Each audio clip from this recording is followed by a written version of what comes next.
పరిశుద్ధ గ్రంథం నుంచి మత్తయి సువార్త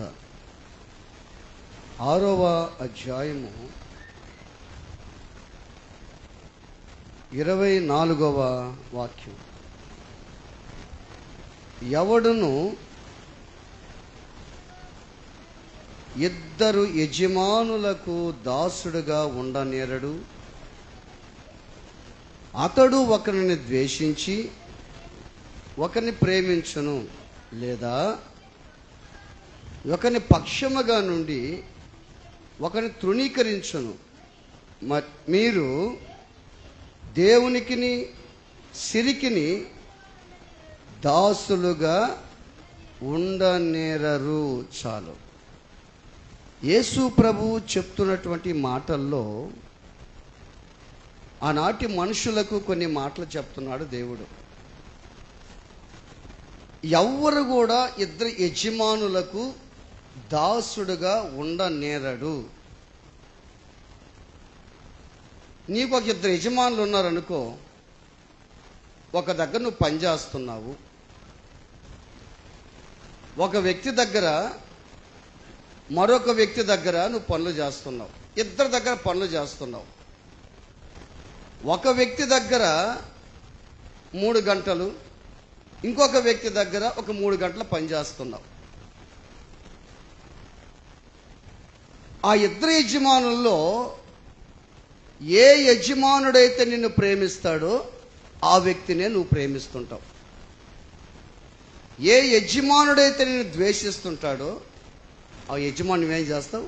ద్వేషిస్తావు. నీకు ఇద్దరు యజమానులు ఉంటారు. నువ్వు పని చేస్తూ ఉంటావు. ఈ లోకరీత్యా ఆలోచించండి, ఈ లోకరీత్యా పని చేస్తుంటావు.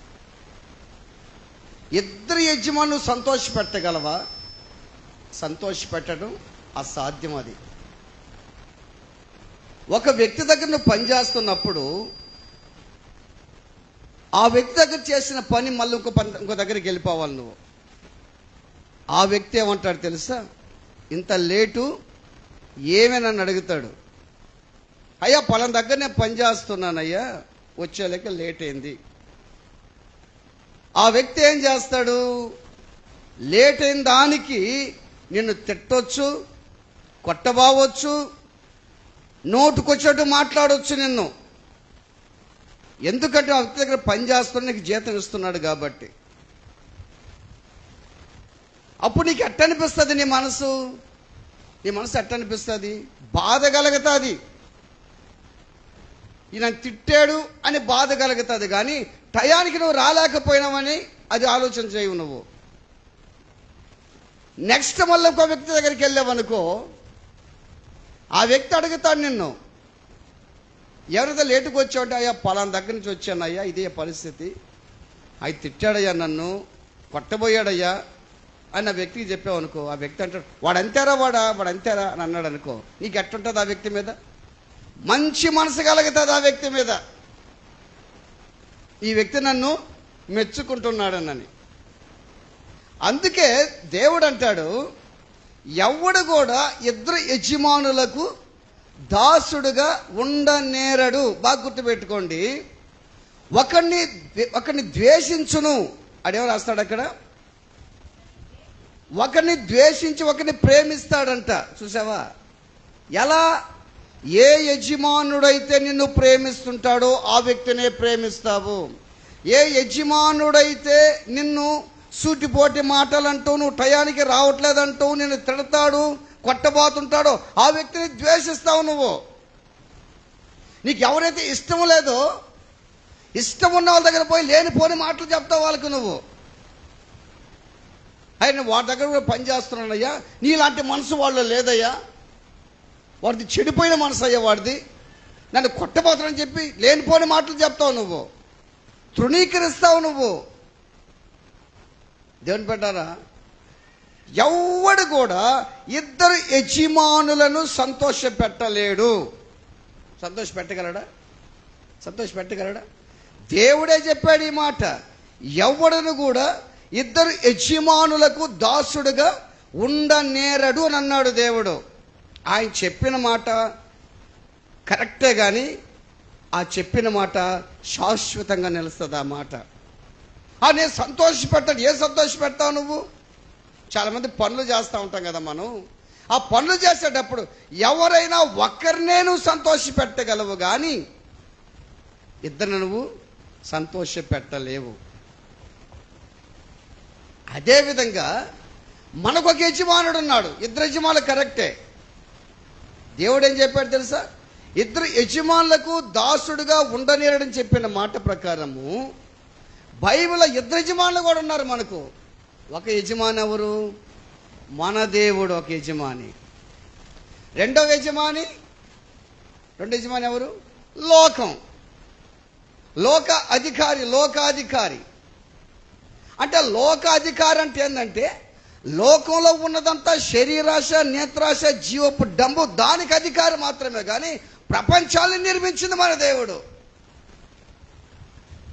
ప్రపంచాన్ని నిర్మించి సర్వ సృష్టిని, ప్రపంచాన్ని ఏకరీతిగా పరిపాలించేవాడు మన దేవుడు. ఈ లోకాధికారి ఉన్నాడే, ఈ లోకాధికారి పక్షాన కొంతమంది ఉన్నారు, యజమానుడు పక్షాన కొంతమంది ఉన్నారు. మన యజమానుడు అయితే ఇద్దరు యజమానులు ఉన్నారే. లోకంలోకి యజమానుడు ఉన్నాడు సాతాను. ఆ యజమాని దగ్గరికి వెళ్తే ఆ యజమానికి ఏం చెప్తాడు తెలుసా? నీకు ఏమి నేర్పిస్తాడంట ఆ యజమానుడు? దొంగతనం నేర్పిస్తాడు. ఎవరి దగ్గరికి వెళితే? లోక యజమానుడి దగ్గరికి వెళ్తే దొంగతనం నేర్పిస్తాడు, అబద్ధాలు నేర్పిస్తాడు, మోసం చేసేది నేర్పిస్తాడు, చంపేది నేర్పిస్తాడు, అక్రమంగా సంపాదించేది నేర్పిస్తాడు, భయంకరమైనటువంటి కష్టాలతో శ్రమలతో ఉన్నటువంటి భయంకర పాపాలు నేర్పిస్తాడు. ఎవరు? లోకాధికారి. వాడు ఏమంటాడు తెలుసా? నువ్వు నా దగ్గరికి వస్తే నేను ధనవంతునిగా చేస్తానంటాడు. సాతాను మనిషిని ధనవంతునిగా చేయగలడు. చేస్తాడు. ఎట్ట చేస్తాడంటే తెలుసా? నువ్వు వాడి దగ్గరికి వెళ్ళావు అనుకో, ఆ యజమాని దగ్గరికి ఆ యజమాని ఏం చేస్తాడు తెలుసా? మోసం చేసేది నేర్పిస్తాడు. ఆ మోసం ద్వారా డబ్బు సంపాదిస్తావు. ఇంకా ధనవంతుడే కదా. అబద్ధాలు చెప్పేది నేర్పిస్తాడు, నరహత్యలు నేర్పిస్తాడు, మర్డర్లు నేర్పిస్తాడు. సమస్తం లోకంలో ఏదైతే ఉందో మొత్తం నేర్పిస్తాడు. మీకు తెలుసా కొన్ని విషయాలు? మన దేశం ఎట్టయిపోయిందో తెలుసా? భయంకరమైన స్థితిలో అయిపోయింది దేశం. ఇప్పుడు భయంకరమైన పరిస్థితికి వచ్చేసింది దేశం. మన దేశంలో భయంకరమైనటువంటి రాష్ట్రాలు ఎట్లున్నాయంటే చెడ్డగా మారిపోయిన రాష్ట్రాలు. ఆ రాష్ట్రాలు ఏం తెలుసా? ఒకటి హైదరాబాద్, రెండోది బాంబే, మూడోది బెంగళూరు. ఈ 3 కంట్రీలు, ఈ 3 టౌన్లు అసహ్యంగా మారిపోయినాయి. ఇప్పుడు పరిస్థితి అలా వచ్చేసింది తెలుసా? ఆడవాళ్ళు పెళ్లి చేసుకోవచ్చు, మగవాళ్ళు పెళ్లి చేసుకోవచ్చు. పరిస్థితి ఎట్టొచ్చేసిందో చూడండి. సుప్రీంకోర్టు సంతకం పెట్టింది తెలుసా మీకు?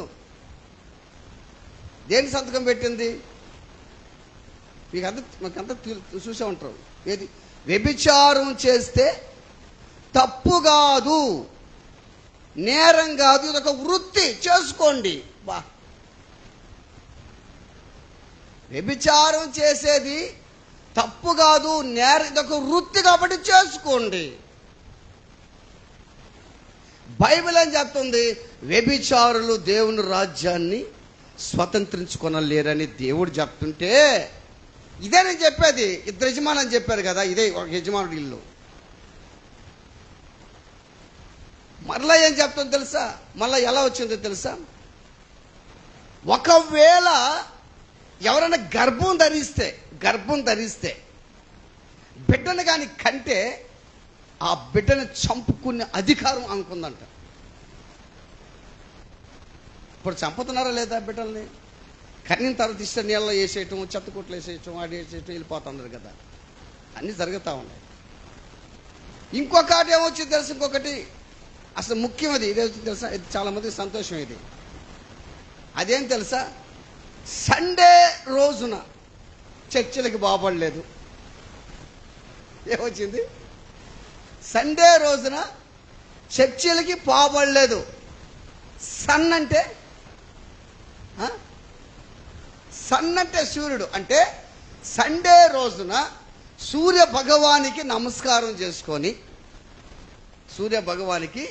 నమస్కారం చేసుకొని ఆ రోజున మీ ఇళ్ళన్నీ శుభ్రం చేసుకొని మంచి మంచి వంటలు, పిండి వంటలు తింటా హ్యాపీగా కూర్చొని టీవీలు చూస్తా ఆ రోజున మీ గృహాల్లో ఉండండి.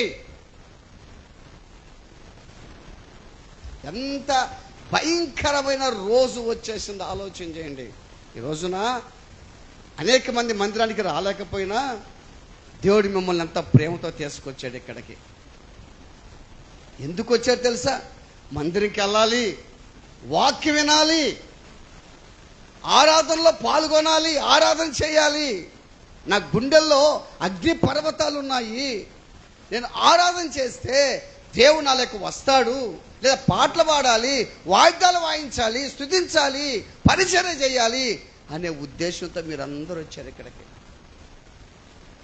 పాటలు పాడటంలో తప్పు లేదు, వాయిద్యాలు వాయించడంలో తప్పు లేదు, పరిచర్య చేసేంట్లో తప్పు లేదు. మీరు దేవుని మందిరానికి వచ్చేటప్పుడు దేవుని ఆత్మ మీలో ఉంటే చాలా ప్రాముఖ్యత. ఒక పరిచర్య చేయొచ్చు, పాటలు పాడొచ్చు, వాయిద్యాలు వాయించవచ్చు, కానీ దేవుని ఆత్మ ఎవరిలైతే లేదో వారు దేవుని దగ్గరికి పోలేరు. దేవుని ఆత్మ ఎవరిలైతే ఉంటాడో వాడు పరలోక రాజ్యానికి పోతాడు. సాతానికి నేర్పించేది ఏం తెలుసా? ఆ యజమానికి ఏం నేర్పిస్తాడంటే నీకన్నీ చెడంతా నేర్పించేస్తాడు. వాడు నేర్పించేది అదే. చివరికి నిన్ను ఒక మొబైల్ ఎడ చేస్తాడంటే ఆట బొమ్మగా చేస్తాడు. బాగా గుర్తుపెట్టుకోండి. ఇద్దరు యజమానుల సంగతి చెప్తున్నాను మీకు. ఈ లోకపు యజమానుడు వాటిని స్నేహించవనుకో, వాటిని ఉండేవనుకో, నిన్ను ఆటలాడుకుంటాడు, నిన్ను ఇరుస్తాడు, బొమ్మ చేస్తాడు, వాడు చెప్పు జాతలో పెట్టుకుంటాడు, వాడు చెప్పినట్టు చేస్తూ ఉంటావు. నువ్వు అన్నీ నేర్పించేస్తాడు, నీకు సమస్తం నేర్పించేస్తాడు. కానీ మన యజమాని దగ్గరకు వస్తే ప్రేమించేది నేర్పిస్తాడు, క్షమించేది నేర్పిస్తాడు, ఓర్చుకునేది నేర్పిస్తాడు, శ్రమలు ఎలా జయించాలి నేర్పిస్తాడు, శోధన సహించేది నేర్పిస్తాడు, ప్రేమించేది ఆప్యాయత అనురాగం నేర్పిస్తాడు, నీకు నిత్య జీవాన్ని ఇస్తాడు. Praise the Lord. హల్లెలూయా. మన యజమానుడు ఏ విధంగా చేస్తాడో తెలుసా? చాలా మంది బాగా గుర్తుపెట్టుకోండి, ఇద్దరు యజమానులకు దాసుడుగా ఉండనేరడు. మన క్రైస్తవులు ఎలాగో లోకంలో కూడా అలాగే జీవిస్తూ ఉంటారు. ఇప్పుడు వైఎస్ఆర్ పార్టీ, టీడీపీ పార్టీ ఉంది, రెండు పార్టీలు ప్రధాన పార్టీలు ఉన్నాయి. ఇప్పుడు రూలింగ్లో టీడీపీ పార్టీ ఉంది. ఇప్పుడు వైఎస్ఆర్ పార్టీలో చాలా మంది వెళ్ళిపోతూ ఉంటారు. ఎందుకు వెళ్ళిపోతారు? వాళ్ళ ఆస్తులు కాపాడుకోవటం, లేదా వాళ్ళు ఏదో కొడతారని, తిడతారని, చంపేస్తారని వెళ్ళిపోతూ ఉంటారు. కొంతమంది ఉంటారు, సీనియర్స్ ఉంటారే, వాళ్ళు ఏం చేస్తారు తెలుసా? వాళ్ళు ఏం చేస్తారు? అట్నే ఉంటారు, అంత నిలకడగా. మేము ఉండేది వైఎస్ఆర్ పార్టీ అని అంటారు. ఇంకో టీడీపీ అనుకో, వాళ్ళు టీడీపీ నుంచి వైఎస్ఆర్ కొంతమంది వెళ్ళిపోతారు అనుకో, మేము టీడీపీ అని అంటారు వాళ్ళు. అంటే నిజంగా ఆలోచించండి, రాజకీయ నాయకులను చూసి కూడా కొన్ని నేర్చుకోవాలి మనం. ఆ పార్టీలో ఉన్నా ఈ పార్టీలో ఉన్నా దేవుని దగ్గరికి పోలేరు, కానీ యేసయ్య పార్టీలో ఉంటే పరలోక రాజ్యం ఉంది. హల్లెలూయా. ఆ పార్టీ ఉన్నా ఈ పార్టీ ఉన్నా సరే. నేను దీంట్లో ఫోన్లో ఒకటి చూశాను. నేను ఒక ఆయన బండికి జగన్ స్టిక్కర్గా వేసుకో ఉన్నాడు, జగన్ స్టిక్కర్ వేసుకో ఉన్నాడు. అతను అంటాడు నన్ను ఒకడు అడిగాడు, ఆ స్టిక్కర్ తీసేమని అడిగాడు. నేను ఎందుకు తీస్తాను స్టిక్కరు? నేను ఒక సమాధానం చెప్పాను. ఏం చెప్తానంటే, కూటమి కాకుండా ఎవరు సపోర్ట్ లేకుండా ఒంటరిగా జగన్తో కానీ గెలిస్తే అప్పుడు స్టిక్కర్ తీసేస్తాడంట. ఇంకొక ఆయన సైకిల్ బండి, హ్యాండిక్యాప్డ్ సైకిల్ బండి మీద ఆయన పోతా ఉంటే, నువ్వు ఏ పార్టీ అంటే వైఎస్ఆర్ అంటున్నాడు. ఏమంటే వైఎస్ జగన్మోహన్ రెడ్డి గారు ఎన్ని పథకాలు చేశాడు తెలుసా? ఈ మాట ఎందుకు చెప్తున్నానంటే, నాకు టీడీపీ అంటే అభిమానం లేదు, వైఎస్ఆర్ అభిమానం లేదు. జోకులు జరిగే చెప్తున్నా మీకు, నేను వింటారని. నాకు వైఎస్ఆర్ అంటే అభిమానం అయ్యా నాకు. అందుకని సస్తే ఆయన కోసం వస్తానంటున్నాడు. నేను అనుకున్నాను, నువ్వు చచ్చిపోతే దేవుని దగ్గర బావరాను ఆయన అనుకున్నాను నేను. అంటే లోకంలో ఉన్న వాళ్ళంతా ఈ విధంగా చేస్తుంటే నువ్వు ఎలా జీవిస్తున్నావయ్యా అమ్మ? ఎలా జీవిస్తున్నావు? వాళ్ళు లోకంలో సత్యనా దేవుని దగ్గర బారోళ్ళు. దేవుడు నిన్ను లోకంలో నుంచి ఒకప్పట్లో ఒక యజమానుడి దగ్గర నువ్వు ఉండేవు, అంతేనా? బాగా వింటున్నారు కదా మీరందరూ. లోకంలో మీరున్నప్పుడు యేసు నమ్మకం ముందు ఒకే ఒక యజమానుడి దగ్గర మాత్రమే ఉన్నారు మీరు, అంతేనా? అంతేనా? ఎప్పుడు హిందువులుగా ఉన్నప్పుడు మీరు యేసు నమ్మకం ముందు. యేసుని నమ్మిన తరువాత ఇప్పుడు మీ యజమానుడు ఎవరు? యజమానుడు ఎవరు? బయటికేమో యేసయ్య, లోపల ఇంకో పట్టమా? బయటికేమో యేసయ్య, లోపల ఇంకొక పట్టం. కొంతమంది ఏం చేస్తారంటే బయట ఎవరు? క్రైస్తవురాల్ని, లోపల ఇంకొక పట్టం. లేదా కొంతమంది లోపల యేసయ్య, లోపల బయట ఇంకొక పట్టం. ఇద్దరు యజమానులు, ఒక యజమానుడు. అప్పుడు అటువంటిప్పుడు ఇద్దరు. ఇప్పుడు కొంతమంది ఏం చేస్తారు తెలుసా? అంటే మనం కాదు, కొంతమంది ఏం చేస్తారంటే ఇప్పుడు పోతా ఉంటారు అనుకో, ఏదైనా దేవాలయం కనిపించింది, ఇటు మొక్కుతారు దానికి.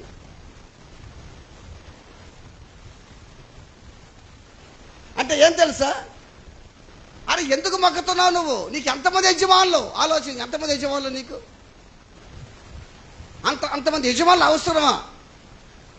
ఆ యజమానుణ్ణి, లోకంలో ఉన్న యజమానుని తీసేసాం మనం. నిజ దేవుడైన యేసు ప్రభు దగ్గరకు వచ్చాం. యేసై చెప్పాడు మనకు, ఎవడు కూడా ఇద్దరు యజమానులకి దాసుడుగా ఉండ నేరడని చెప్తే వాడిని నేనేం చేస్తాడు తెలుసా? యేసైకే చెప్పాడు వాక్యం. ఎవరు? యేసు పైకి తీసుకుపోయి, నువ్వు కానీ నాకు మొక్కితే ఈ లోక రాజ్యాలన్నీ ఇస్తానన్నాడు. అందుకని వాడు ఇస్తాడు. 7 డబ్బు ఇస్తాడా? ఇస్తాడు. ఎట్ట ఇస్తాడు? ఇంత చెప్పాను మీకు. ఎట్టిస్తాడు? వాడి దగ్గరకు పోతే వాడు ఏం నేర్పిస్తాడు నీకు?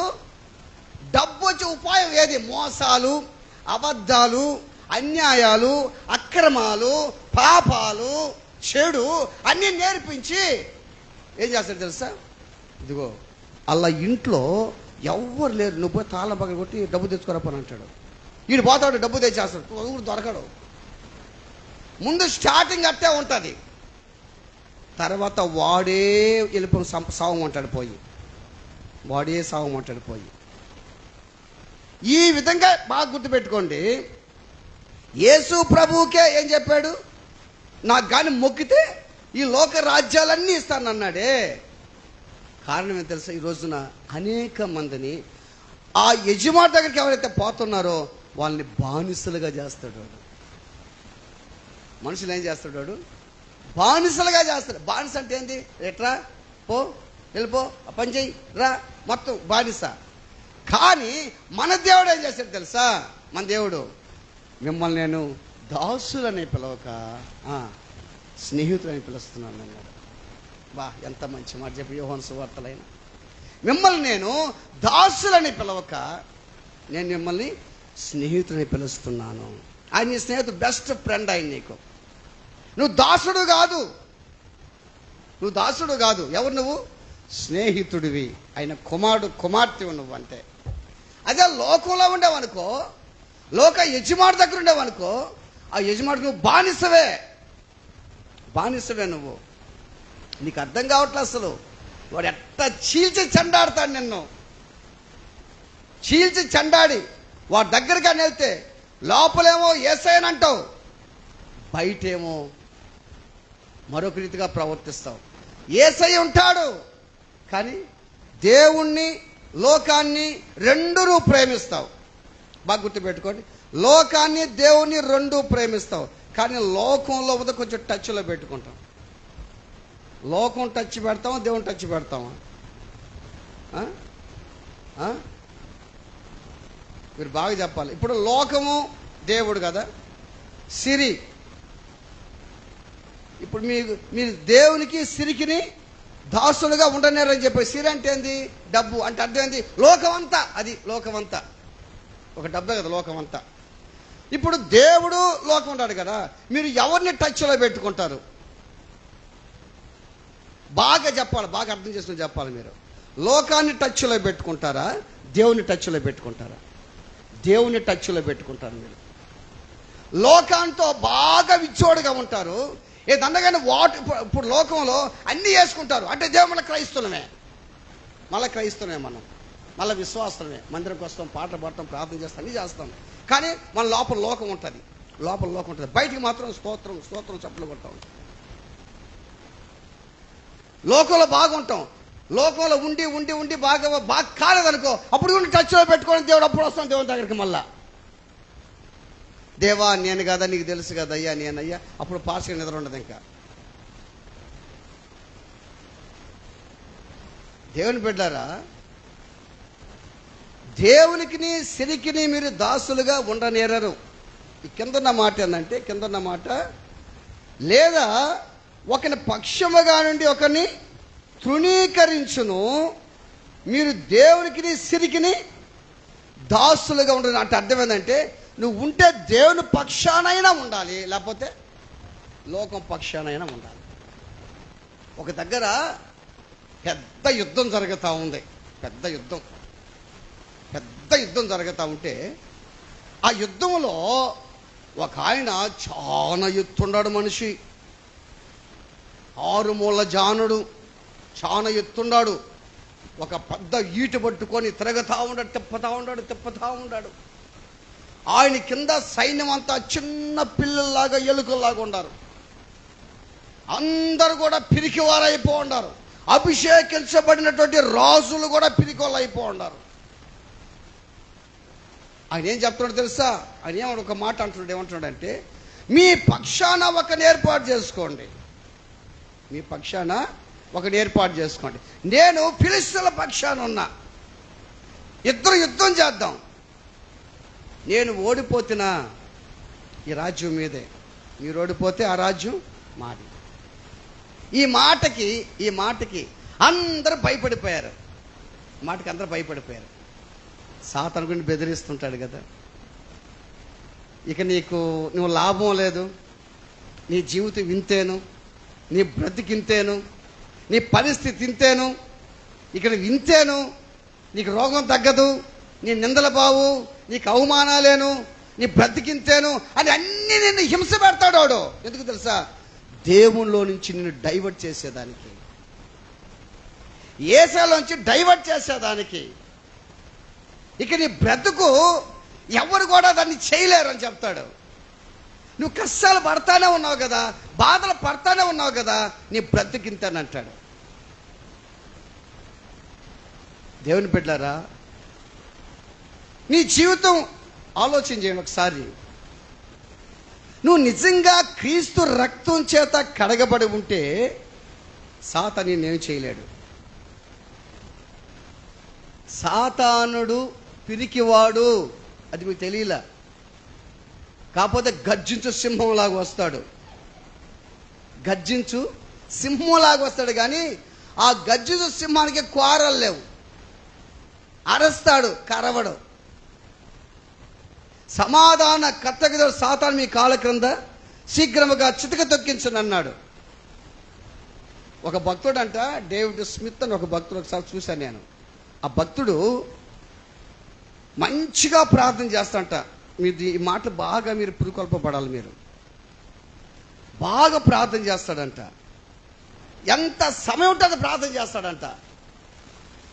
మళ్ళీ ఎవరితో మాట్లాడనుకో, ఒక 10 నిమిషాలు టైం దొరికితే 10 నిమిషాలు మళ్ళీ ప్రార్థన చేస్తాడంట. మళ్ళీ 15 నిమిషాల టైంతో మళ్ళీ ప్రార్థన చేస్తూ ఉంటాడంట. మళ్ళీ మధ్యలో వాక్యం చదువుతూ ఉంటాడంట. ఒకరోజు ఈయన పోతా ఉంటే ఆయన భార్య చనిపోయిందంట. చనిపోతే భార్యను పండేసి ప్రార్థన చేసి ఏసులో లేట్ అయి భార్య లేచేసిందంట పైకి, చనిపోయిన భార్య. ఆయన పరిచర్యలో 27 మందిని సత్యంలో లేపాడంట. ఆయన పరిచర్యలో 27 మందిని సచ్చిన వాళ్ళు లేపాడంట ఆయన, ఆ సేవకుడు. ఆయన అంటే ఒకరోజు ఇంట్లో పడుకోన్నాడంట. సాతాను ఏం చేశాడంటే, ఇటు వాళ్ళ తలకే నొప్పి అయిపోయింది నాకు, ఆ సేవకుడితోటి వాళ్ళ తలకే నొప్పి అయిపోయింది, ఏదో ఒకటి చెయ్యాలా, ఇన్ని భయపెట్టాలా, ఏదో చంపేది ఎట్టా చంపలేను, ఏదో భయపెట్టాలని చెప్పి ఈయన పనుకొని ముసుగేసుకొని పనుకోన్నాడంట. ముసుగేసుకొని పనుకో ఉంటే సాతాను వచ్చాడు ఇంట్లోకి. వచ్చి గిన్నెలు చెంబులు దోషేస్తున్నాడంట. బీరువాని రువ్వను ఊగుతుందంట. అయ్యే ఈ కింద పడిపోతున్నాయంట. ఏది వాడు ఆ విధంగా చేస్తున్నాడంట.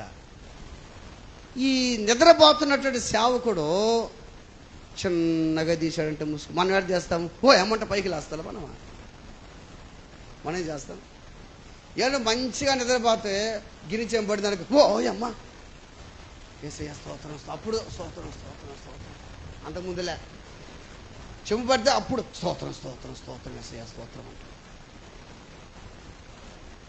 ఎట్లా తీసాడు? చిన్న ముసుగు చిన్నగా తీసాడంట. చిన్నగా తీసేలేకే సైతాన్ని నిలబడుకున్నాడంటాడు. మనకి ఎట్టుంటుంది? అప్పుడే చిన్నగా ముసుగు తీసి సైతాన్ని చూశాడంట. సైతాన్ని చూసి ఈయన ఏమన్నాడు తెలుసా? తీసి ఓసారి నువ్వా అని మన ముసుగు అప్పుడు. ఆ సేవకుడు ధైర్యం చూడండి. ఆయన లోపల ఎవరు ఉన్నారు? యేసయ్య పరిశుద్ధాత్ముడు ఉన్నాడు. మనం ఆయన ముసుగు తీసి చిన్నగా చూశాడంట. ఇక్కడ అంటున్నట్ట ఓసారి నువ్వా అని మన ముసుగు కప్పుకొని పడుకున్నాడంట. మళ్ళీ ముసుగు కప్పుకొని పడుకున్నాడట. మళ్ళీ కాబట్టి అంటుందంట. నేను అన్నాడంట, ఎందుకు నువ్వు అరుస్తా ఉన్నావు? నువ్వు కోరలేని పామువి. నీ తలని యేసయ్య శిలువలో చితగ్గొట్టాడు. నీకు తల లేదు, తల లేని పాము నువ్వు. తల ఉందా కానీ దాంట్లో కోరలేవని చెప్పాడంట. అంటే వాక్యం తెలిసిన వాళ్ళు ఈ విధంగా చెప్తారు. తెలియని వాళ్ళు లోకంలో పడిపోవటం, సిరికి దాసలు అయిపోవటం, ఈ యజమాని ఆ యజమాని కాడికి పోవటం, ఆ యజమాని నమ్ముకోవటం, ఆ యజమాని దగ్గరికి వెళ్ళి అతన్నే ఉండటం. నీకు లోకములో ఈ శరీరాశ, నేత్రాశ, జీవపు డంబం, లోక అధికారి నీకు అన్నీ నేర్పించేస్తాడు. మొత్తం నేర్పించేస్తాడు. ఈ గొల్యాత్ ఏం చేస్తాడు తెలుసా? మీ పక్షాలకు ఏర్పాటు చేసుకోండి, నేను ఫిలిష్తీయుల పక్షాన ఉన్నాను. ఆ మాట చదువుదాం మనం. మొదటి సమూయేలు గ్రంథం 17:8 చదవండి. మొదటి సమూయేలు 17:8.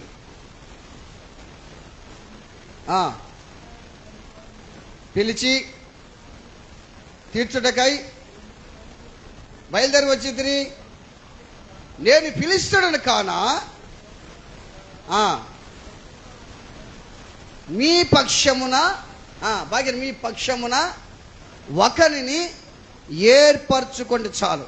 మీ పక్షమున ఒకరిని ఏర్పాటు చేసుకోండి. ఇక్కడ మనం ఏం చదివాము? మత్తయి సువార్త 7:24 ఏం చదివాము మనము? ఒకని పక్షము నుండి ఒకని తృణీకరించిన చదివాము మనం. మీ పక్షమున ఒకరిని ఏర్పాటు చేసుకోండి. ఇశ్రాయేలు పక్షాన్ని ఇప్పుడు ఎవరు లేరు. ఉన్నారా లేరా? చెప్పండి. లక్షల కాల్బలం ఉంది, జనం 100 మంది విశ్వాసులు ఉన్నారు. మనకు 100 మంది విశ్వాసులు ఉన్నారు. ఆయన పక్షాన్ని ఉండేవాళ్ళు కొద్దిమందే. 100 మంది విశ్వాసులు ఉన్నారు. పరిచయం చేసేవాళ్ళు కొద్దిమందే. ప్రార్థన పరులు కొద్దిమందే. భక్తి గుండాలు కొద్దిమందే. ఆయన పక్షాన ఉండేవాళ్ళు కొద్దిమందే. లక్షల కాల్బలం ప్రజలుంటే ఇశ్రాయేల్ పక్షాన ఒక దావీదు మాత్రమే ఉన్నాడు. ఒక దావీదే. అటువంటి సౌలు మహారాజు పరిశుద్ధాత్మతో నింపబడినోడే. కొత్త మనసు వచ్చింది ఆయనకి. దేవుని ఆత్మచేత నింపబడితే ఫిలిష్తీయుల సైన్యం వస్తుంటే వాళ్ళు చూసి కోపంతో ఎడ్ల కాడి ఇరిచేశాడట ఆయన. అంతటి బలాఢ్యుడు ఆయన. అటువంటి వాడు ఏమైపోయాడు? దురాత్మ శక్తుల చేత పీడింపబడుతూ, దేవుని కార్యాలు చేయకుండా, దేవునికి అవిధేయతగా ప్రవర్తించి, విధేయత చూపించకుండా, దేవుని మాట వినకుండా దేవుని ఆత్మను పోగొట్టుకున్నాడు. ఇప్పుడు పిరికివాడైపోయినాడు. అది గుర్తుపెట్టుకోండి. ఏం చెప్పాను? పేరుకు క్రైస్తవులే కానీ ఆయన పక్షానున్నది కొద్దిమందే. పేరుకి ఇశ్రాయేలీలే కానీ ఆయన పక్షాన ఎవరు లేరు. నీ భార్య క్రైస్తవులు ఉండొచ్చు కానీ దేవుని పక్షాన లేడు. నీ భర్త దేవుని పక్షాన లేడు. నీ భర్తలో దేవుని ఆత్మ లేడు. నీ భార్యలో దేవుని ఆత్మ లేదు. పేరుకు క్రైస్తవులే, క్రైస్తవులే, పేరుకు క్రైస్తవులే.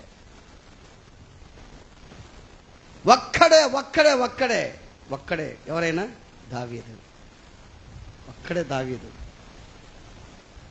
దేవుని పక్షాన ఉన్నటువంటి దావీదు సౌలు రాజుతో యుద్ధం చేసి జయించి ఇశ్రాయేలు పరువు నిలిపాడు. ఈ రోజున దేవుని బిడ్డలారా, ఈరోజు మీరు జ్ఞాపకం చేసుకోండి, ఎవడు ఇద్దరు యజమానులకు దాసుకుంటా నేరుడు.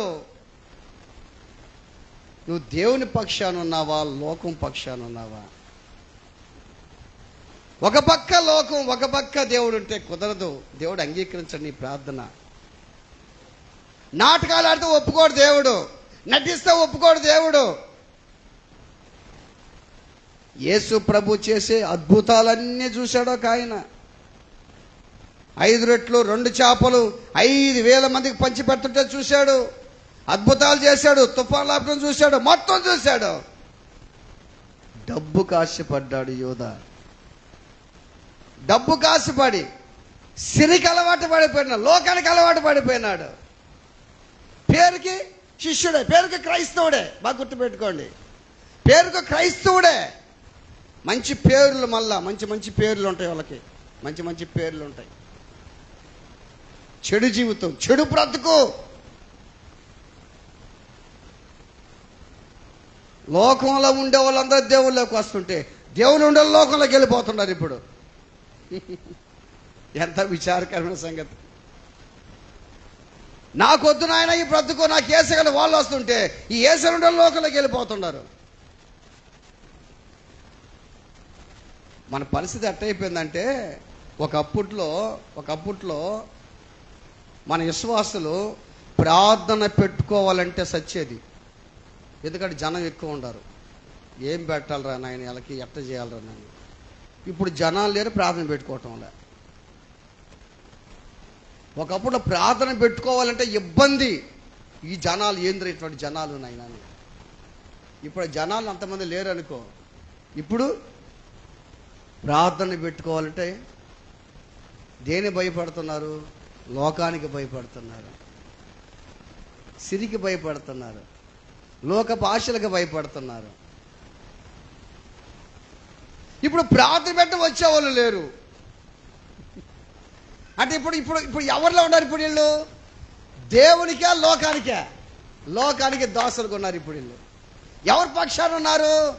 లోకం పక్షాన ఉన్నారు. పేరుకి ఎవరు? టచ్లో పెట్టుకున్నారు దేవుణ్ణి. బాగలేకపోతే ఆయన మందిరంలో పడిపోతారు. వచ్చి మందిరంలో పడిపోయి దొల్లాడు, అటు ఇటు. నేను కూడా దొల్లాడాలి, ఇంకా సేవకుడు కూడా దొల్లాడి, సార్ అది సార్ ఇది. దేవుని బిడ్డారా, యూదాయిస్క్రీతు దేవుణ్ణిలో ఉంటానే ప్రధాన యాజకుల పక్షాన చేరి వాళ్ళ పక్షాన వాళ్ళ మాటలిని డబ్బు కోసం దేవుణ్ణి అమ్మేసుకున్నాడు. ఈ రోజున నటనా జీవితం మనకు పడలేదు. నటనా జీవితం వద్దు. నువ్వు దేవుని పక్షాన ఉన్నావా, లోకం పక్షాన ఉన్నావా? ఎవరు కూడా ఇద్దరు యజమానులకి దాసుడుగా ఉండనేరడు. నువ్వు ఉంటే దేవునికి దాసుడుగా ఉండు, ఆయన నిన్ను స్నేహితుడిగా చేస్తాడు. సాతానికి దాసుడుగా ఉంటే బానిసగా చేస్తాడు. ఈరోజు నువ్వు ఎవరికి ఎలా జీవిస్తున్నావు ఆలోచన చేయి. ఎలా బ్రతుకుతున్నావు ఆలోచన చేయి. ఎలా ఉంటే మన జీవితం బాగుంటుంది ఆలోచన చేయండి. ఎలా జీవిస్తే బాగుంటుంది ఆలోచన చేయండి. కనుక ఈ రోజున యేసు ప్రభు చెప్తున్నటువంటి మాటలు, ఎవ్వడు కూడా ఇద్దరు యజమానులకి దాసుడిగా ఉండనేరడు. వాడు ఒకరిని ద్వేషించును, ఒకరిని ప్రేమించును, లేదా ఒకరిని తృణీకరిస్తాడు, లేదా ఒకరి పక్షాన ఉంటాడు, ఇంకొకరి పక్షాన ఉండడు. అందుకని మీరు దేవునికి సిరికిని దాసులుగా ఉండనేరని చెప్పేశాడు. దేవుడు డిక్లేర్ చేశాడు. మీరు ఎవరికి దాసులుగా ఉన్నారు, ఎవరికి స్నేహితులుగా ఉన్నారు ఆలోచించండి. ప్రార్థన చేసుకుందాం. తల ఉంచి కళ్ళు మూసుకుందాం.